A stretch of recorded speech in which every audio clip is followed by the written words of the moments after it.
Díomh agus tá fáidearmh go léir bheith seocht an seisiún beag eolais don chlár iardachtúirte Meyer, Smish Éamon Chahasig and Bannisteort Tionscadal don chlár. I'd like to welcome you to this brief session on the Admire Advanced Materials Research Postdoctoral Fellowship Programme, funded by the Marie Skłodowska-Curie Actions and co-funded by Science Foundation Ireland. My name is Edward Casey. I'm the project manager for the Admire programme. The purposes of today's session is simply to bring you through some of the specific details of the programme, particularly around the correct production of an application. This is our second call, and to a certain extent, you're going to benefit from the experiences we had in the first call last year to make sure that you have the best possible opportunity to apply for and receive one of these competitive postdoctoral fellowships based in Ireland. Within today's session, what I would like to talk to you about is the Admire programme itself and its association and affiliation with the Amber Centre and what Amber is.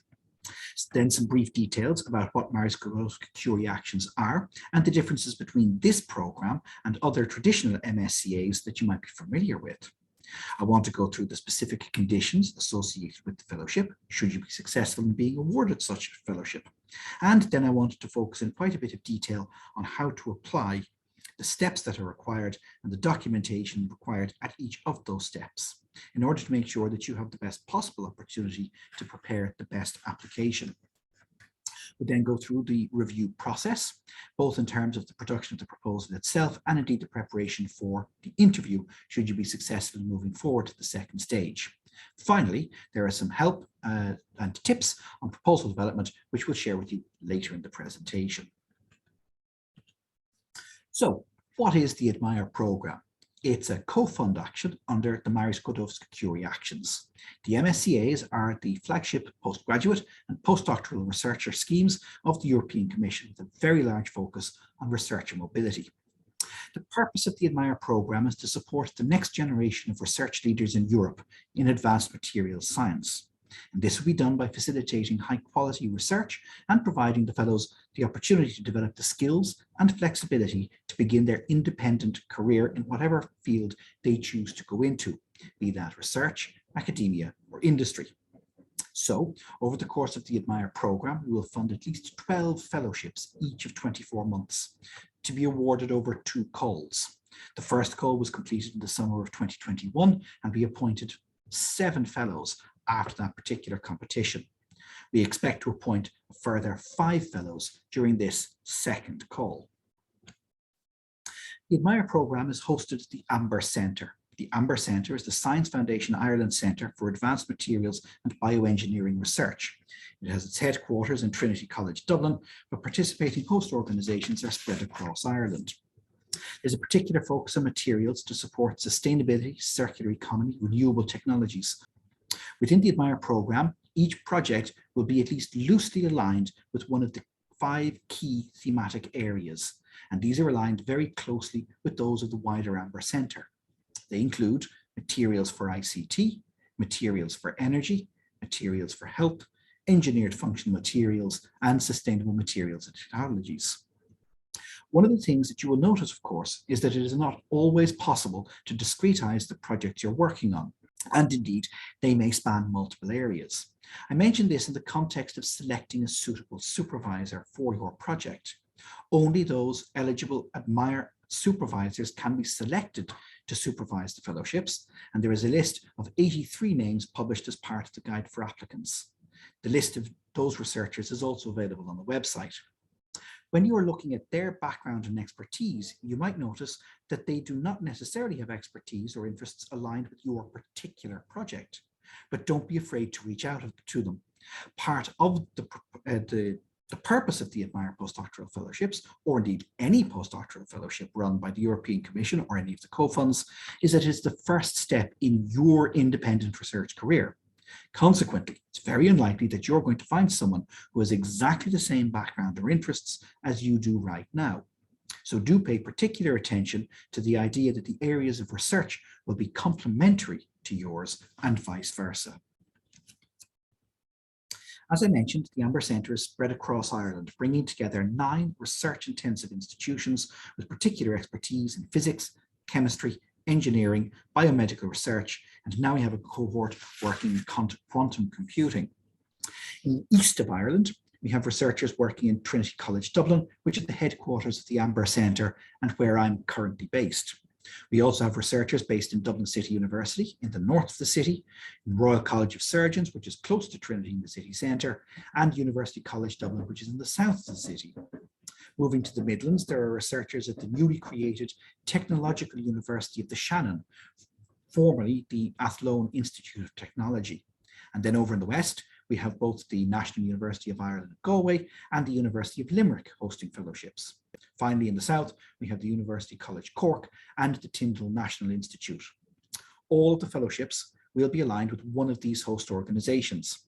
Depending on where you apply to, if you are successful, the contract of employment, which we'll talk about in a little while, will be issued by one of these institutions, all of them under the Amber umbrella, but separate and distinct individual research centres.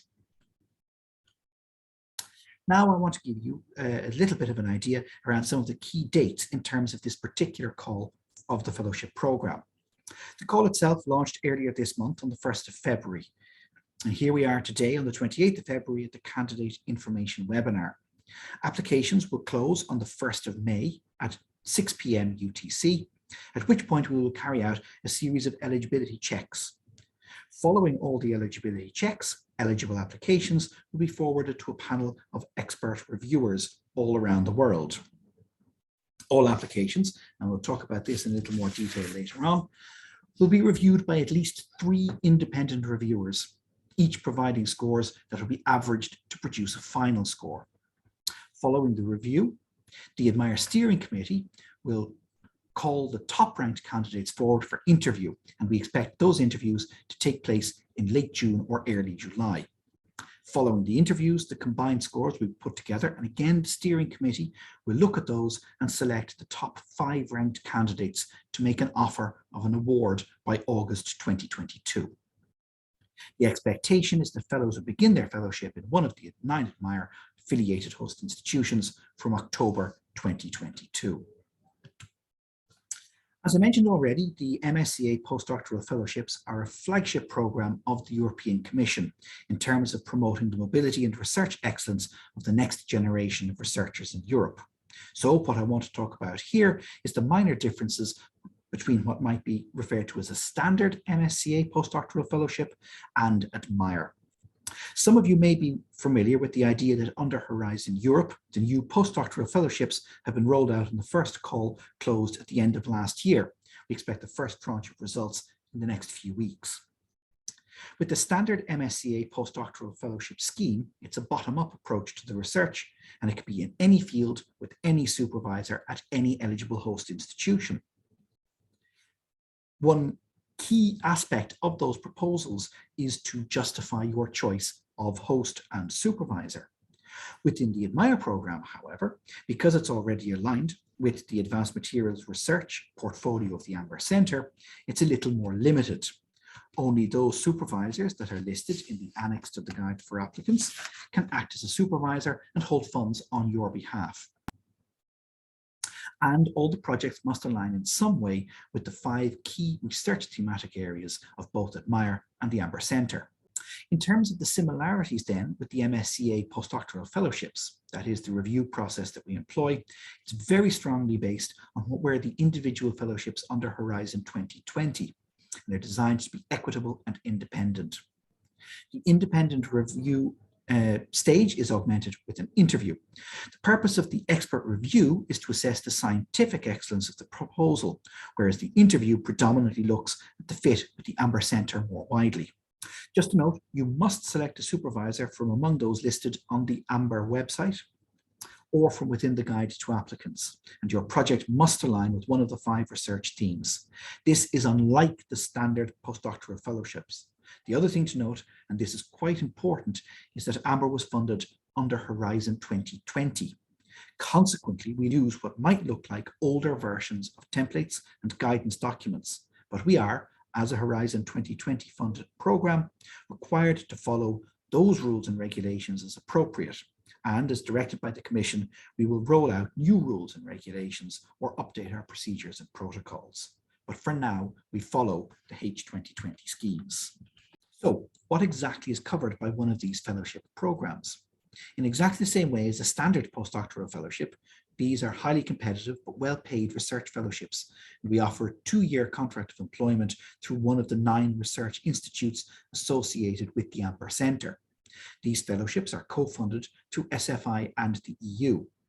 And throughout the entire period of the fellowship contract, should you be successful, you will report to the named supervisor at the supervisor's institution, and you will have a contract which specifically outlines the tasks you will carry out. That is the project based on the proposal that you are preparing. The salaries presented here are indicative and will depend on your own personal circumstances and the notional taxation that would apply to you when you come to Ireland. But in terms of what you might reasonably expect as an annual salary, this would be approximately €43,000 plus a mobility allowance of about €6,500. All appointed fellows are eligible to receive both the living allowance and the mobility allowance. All fellows with a familial connection or a duly identified set of familial responsibilities may also be eligible to claim the family allowance of about €5,500 per annum. It should be noted that these values are only indicative and that pension, tax, social insurance are all charged to these values in line with current Irish government requirements.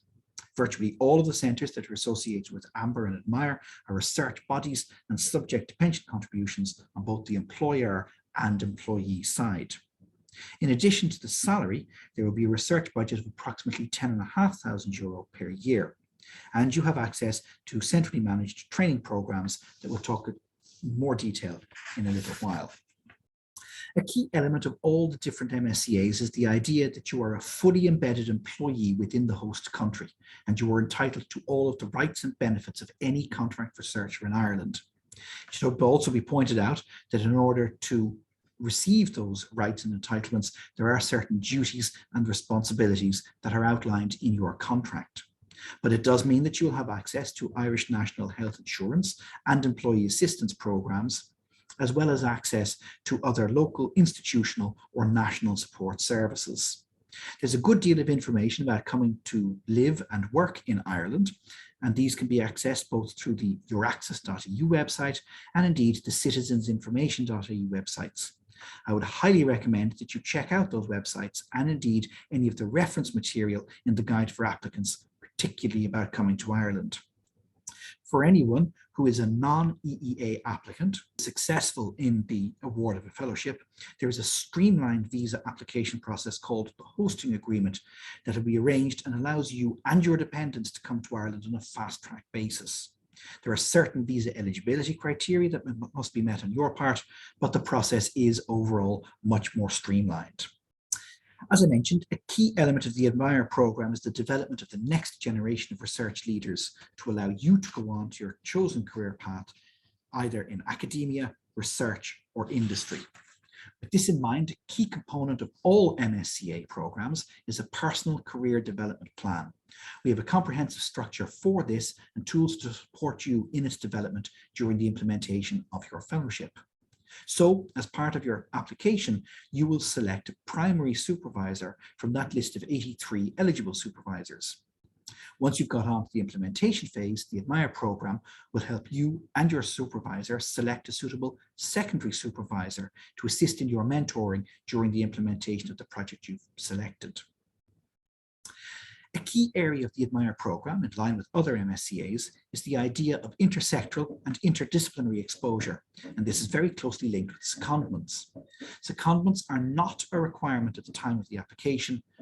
For anyone who is interested, the Amber Centre has a large number of industry partners who are willing to take on candidates during the implementation phase.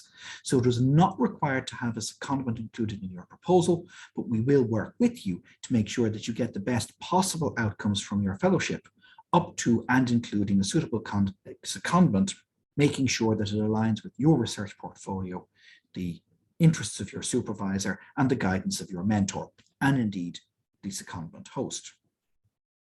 Again, going back to the idea of centrally run training programs, the Amber Centre is part of a wider group of SFI centres that provides the pathway to funding schemes, predominantly for senior or advanced postgraduates or postdoctoral fellows looking at a potential development of a funding portfolio.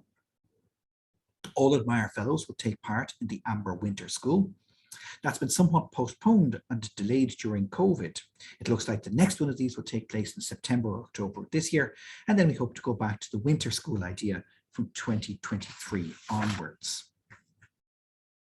Amber, as the host centre, is very pleased to be able to offer fellows training through other schemes like the Centre for Doctoral Training in Advanced Materials run by Amber, the NSERF Twinning Programme, and a number of other projects such as the Demands Rise or Research and Innovation Staff Exchange Programme, which is also run through the Amber Centre. So, having looked at what the Admire programme can offer you, this section is about the application process itself, and I'll draw your attention to the fact that all of these details are found in section 5 of the Guide for Applicants. Further details can be found in both Appendix 1 and Appendix 2 of the Guide for Applicants. The details are mirrored in the Terms and Conditions document, which has also been published. Just to remind people that it's noted in the documentation themselves, if there is any ambiguity or confusion, the details set out in the Terms and Conditions document will always prevail. So all applications must be submitted through our online dedicated portal offered through Grant Platform, which is part of the Good Grant system. The deadline for applications is 6 p.m. UTC on Sunday, the 1st of May, 2022. All applications will include 5 sections: applicant information, the overall description of the project and the applicant on the portal, the proposal documents themselves, which are submitted as uploads, and these will include the proposal document and a CV, and if applicable, the ethics statement, should that be highlighted through the ethics self-assessment, which is an online questionnaire. We will follow the standard H2020 ethics self-assessment as the basis for the online questionnaire within the portal. So it's important to know what are the eligibility criteria that apply to both the candidate and the application. In order to be a suitable candidate or potential applicant, on the 1st of May, you must be an experienced researcher. That is, on the 1st of May, you must have completed a PhD or have 4 years full-time equivalent research experience. This is defined fully in the guide, but feel free to come back to me if you have any questions on it. Similarly, you must meet the mobility criteria. That is, that at the close of the call on the 1st of May 2022, you cannot have spent more than 12 months of the previous 3 years in Ireland. This would mean that, on average, someone who entered Ireland on or after the 1st of May 2021 is still likely to be eligible. Obviously, the full 3 years need to be taken into consideration. In order for your application to be eligible, you must make sure that you follow all of the requirements as set out in the Guide for Applicants and the Terms and Conditions documentation. This includes making sure that you follow the appropriate templates and that all of the required information is provided. All of the materials must be uploaded and complete on the 1st of May 2022 at the time of the call closure. The other thing to note is that you must indicate that you have the express permission of the proposed supervisor to continue with your application. This is absolutely vital. Our experience in the first call is that this is one of the hurdles that may have made applications ineligible. All of the proposal documents are to be submitted in English, and the interviews will be conducted in English as well. No other languages will be accepted. It should be noted that applicants can be of any nationality and currently in any country in the world, noting that the mobility criterion about Ireland must be observed, and that for any non-EU or EEA applicants who are successful, you will be invited to come to Ireland under one of the EU's hosting agreement scheme applications. The next section is very, very important, so please do take careful note. And again, this is one of the areas that does tend to lead to applications becoming ineligible during the eligibility checks. In order for your application to be eligible, you must follow the appropriate templates. The reason for this is that each of the required sections is explicitly evaluated by the expert remote review panel, and indeed by the interview panel. If for some reason some section of the application is not complete, you cannot receive marks for that section.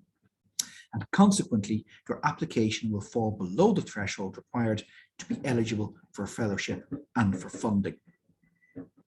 The proposal itself is 8 pages in total, which is slightly shorter than a standard individual fellowship under H2020 or a postdoctoral fellowship under Horizon Europe. And the reason for this is that you do not have to justify the relevance of the host to your proposed research. That's already been done through the Admire application by the Amber Centre to the European Commission to get the co-funding. Amber is a centre of excellence in advanced materials and bioengineering research.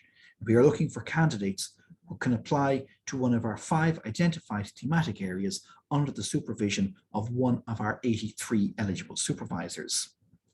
This means that you'll have a full 8 pages to complete the 3 core sections of excellence, impact, and implementation.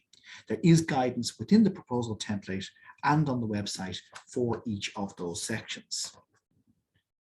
Please make sure that you include a title page and a Gantt chart of your proposed research activity across whatever work packages or objectives you describe within the proposal. The CV is an absolutely key element of the proposal, and this will be one of the core documents that's used by the deciding officers in the determination of your eligibility as an experienced researchers. All details must be included. Please be as explicit as you possibly can, particularly around dates. This is very important for people who may have a non-conventional path towards their current research status. What I mean by that is for candidates who do not currently hold a PhD, but are applying as an experienced researcher with the full 48 months of full-time equivalent research experience, we must be able to see that clearly and coherently. Gaps, for all sorts of reasons, are permitted, but must be explained within the CV. This might include periods of familial care or working outside research or academia. But if we don't have the details, it's very difficult for us to determine your eligibility, and eligibility is only based against the documents that you have submitted at the time the call closed. Please pay particular attention to questions on the ethics self-assessment, because that will determine whether or not an ethics statement is required. All of the templates, the evaluation criteria, and all of the other details that I've spoken about are published in both the Guide for Applicants and the Terms and Conditions for the call. As with all Barry-Skłodowska-Curie action applications, please pay particular attention to the formatting instructions. This means that there's a minimum of 11 point for the main body of the text. This can drop to 8 point or 9 point for tables and footnotes and references, but there can be no efforts to circumvent those formatting rules in order to get more information onto the application. If there is any ambiguity, it will be up to the deciding officer to determine whether or not the application is eligible, and that determination will only be made after the close of the call. Next, we look at the evaluation scheme, and it should be noted that the evaluation scheme is published in the Guide for Applicants. Once again, there are 3 key areas: excellence, impact, and implementation. I want to point out that there is a weighting for each of these areas. Each element will be awarded a score from 1 to 5 by the independent remote reviewers. Then a weighting will be applied to each of those scores, with excellence worth 50% of the overall score from an individual evaluator, impact is worth 30%, and implementation is worth 20%. Once all 3 weighted scores have been determined, they will be averaged, and that will be your final score for the remote evaluation process. In terms of excellence, we're looking for the quality and credibility of the research and innovation of the project, the level of novelty, and the appropriate consideration of inter- and multidisciplinary aspects, including gender. We are also looking for the appropriateness of your proposed training activities. Industry secondments, if applicable, although not essential, and we will look for the appropriateness of the supervision and the link between your research, your proposed research, and your supervisor. And indeed, we look to see, is there an integration into the wider Amber remit? Of course, a clear indication of your ability to carry out the research towards the development of your own personal career. Under impact, we wanted to see how the fellowship will enhance your future career prospects. We also want to look at the quality of the proposed measures to exploit and disseminate project results, and the quality of the proposed measures to communicate the project activities to different target audiences. Under implementation, we're interested in the coherence and effectiveness of the work plan, the appropriateness of the and allocation of tasks and resources, particularly in light of the budget that you will have, and the appropriateness of the management structures and procedures, including risk and data management. At the point of the interview, should you be called forward for interview, it's more around your fit with the Amber Centre more widely. The interview panel will be made up of the Institute Director, Professor Michael Morris, as well as myself and an internal and an external expert within each of the banded thematic areas. Without going into too much detail, because this will only be relevant to a smaller number of applicants, but the details are published, we're looking at your personal motivation for the project, the research experience that you will bring to bear on the project, and the potential for your growth following on from this. We also want to see that there is a convincing implementation plan for the project and indeed for your long-term career development. Again, weightings are applied to each of these sections. Finally, just to reiterate what exactly the scoring is, we have a scheme from 1 to 5, and there is a minimum threshold for each of the sections. You must achieve a minimum of 70% in each of the individual criteria. So that means that a minimum of 3.5 out of 5 is required for each individual criteria before the application of the weighting. Those weightings also apply to the overall final score, where the amalgamated scores must be above 3.5 to be eligible for funding. Now, as we're wrapping up, what I want to do is leave you with some key messages and some tips and guidance. Please read all of the documentation that we've published very carefully. If you do have any questions, please come back to us and we'll be able to explain any of the details that are unclear. We'll try to guide you through the process as best we can. Make sure that you follow the proposal templates and address all of the relevant assessment criteria. If you do not do this, you run the risk of the application being deemed ineligible before it's even sent for review. And then, even if it is sent for review, if all of the areas and the specific criterions have not been met, you cannot achieve full marks. This will likely mean that you will fall below the threshold and will not be eligible to move forward to the next round of the competition. Do remember that there are key areas to make sure that the CV is complete. Gaps are permitted for all sorts of reasons, but they do need to be explained or in some way justified to make sure that we can determine your eligibility, particularly around the experienced researcher eligibility, where you may not have followed what might be referred to as a conventional path through your research career. If an ethics statement is required, please be as clear as possible. This does tend to raise certain flags, so please make sure that you've read the guidance on the completion of the ethics self-assessment, particularly in the area of human embryonic stem cells. Any project including HESCs require additional approval from the European Commission, and even though your proposal may be eligible on the basis of its scientific excellence, it is still possible that the Commission would determine that the proposal is not suitable if you have not met the requirements set out in the ethics guidance. So, finally, some minor tips and guidance for you all. The MSCA postdoctoral fellowship results are due in the next couple of weeks. Now, we would advise that, yes, if you have one under consideration and it's not successful and you believe it's suitable for the Admire program, it can be submitted with a few tweaks. If you have moved to Ireland since May 2021, you may actually still be eligible to apply, but that determination will only be made on the basis of the evidence that you provide in the application, as seen by the deciding officer after the closing date of the application. Please remember that it is you and your proposal that is under review, not the supervisor.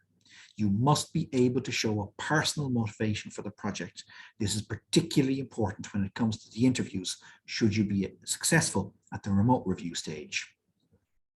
Career development and career potential are important parts of the proposal. because we are looking to promote and to develop the next generation of research leaders in the area of advanced materials research. With regard to industrial engagements or secondments, it will strengthen your proposal potentially, but it is not required. You can always add a secondment if it suits your project after the beginning of the implementation phase. Equally, it is not required to provide any letter of support for secondment that you mention. When you're putting the proposal together, please do make sure that you fully understand what the Commission means by open access. It's not simply putting stuff up on a repository. There are certain rules around open access and thresholds and timelines for that open access. Data management is going to be a key aspect of the proposal. Just to note that the entire process is designed to be entirely independent of AMBER management. All of the reviews are conducted by external remote reviewers. And while we will approach those reviewers, they have no alignment with the AMBER Centre whatsoever. It also goes without saying that any form of canvassing would ultimately lead to disqualification. Please don't try to find out who reviewers are, and certainly don't try to approach those reviewers. Finally, we all need to be realistic about what can be achieved. So when you're talking to potential supervisors, make sure that you and they have a clear understanding of what it is you want to achieve. Can it be achieved with the services and supports and infrastructure in place? Don't oversell what can be done, but do be as ambitious as possible. One of the things that we would highly recommend that you do, because the centre involves host institutions from across Ireland, it's worth getting an idea of what living conditions might be like in other parts of Ireland, so that there are no surprises when you arrive. I'm just going to point out two areas of general information: the Mary Skłodowska-Curie Action Guidance from the European Commission, and of course details of mobility, experienced researcher eligibility on the Euraccess portal. There are more links within section 7 of the guide for applicants. Thank you very much indeed for your attention, and I wish you the very best of luck with your application.